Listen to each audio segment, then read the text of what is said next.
Hello, magandang gabi. Hapunan nyo na yan, tatay? Oo. Hapunan na. Anong ulam ninyo? Labong. Labong. Masarap yan, anong luto? Parang ang dilim naman dito sa inyo.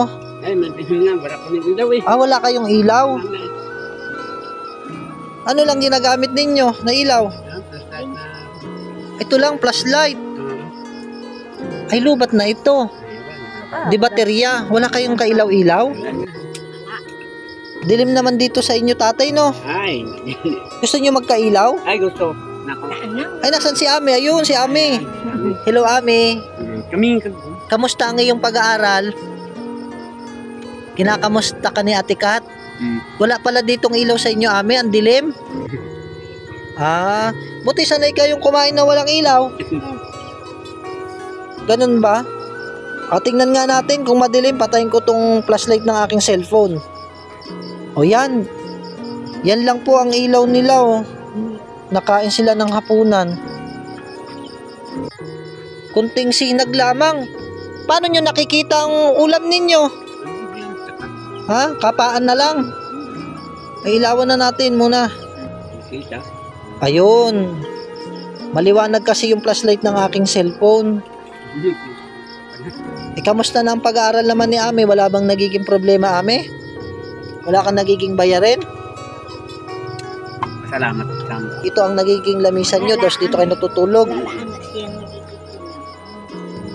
Buti na lang, nanay, ang sponsor niya si Ate Kat.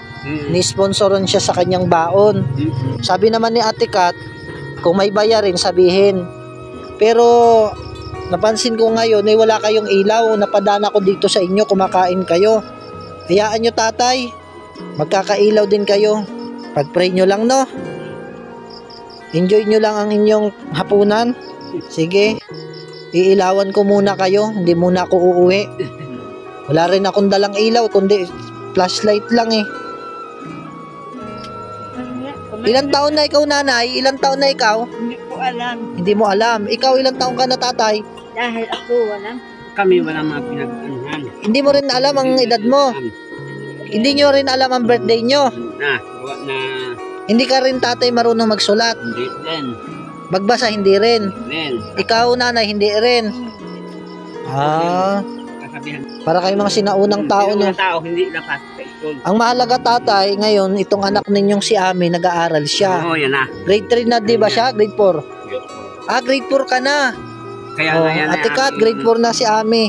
Yan yung aming hinihipan na Makatapos. Hayaan nyo, tatay, makakatapos yan si Ami pag-pray natin. Pero ako ay parang pinitik yung puso ko, wala kayong ilaw, kumakain kayo. Ngayon ko lang napansin, pagdaan ko dito, wala pala kayong ilaw. Flashlight laang, yung maliit lamang. Hindi muna ako uuwi, tatay, nanay, iilawan ko muna kayo para kayo makatapos sa pagkain. Ano? Okay ka lang dyan, Ami? Bakit nasa sulok ka? Okay ka lang dyan?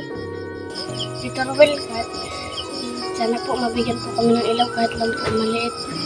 Kahit maliit na ilaw? Ay sige, mabibigyan kayo kahit malaki, no? Bakit nandyan ka sa sulok? Dito ka.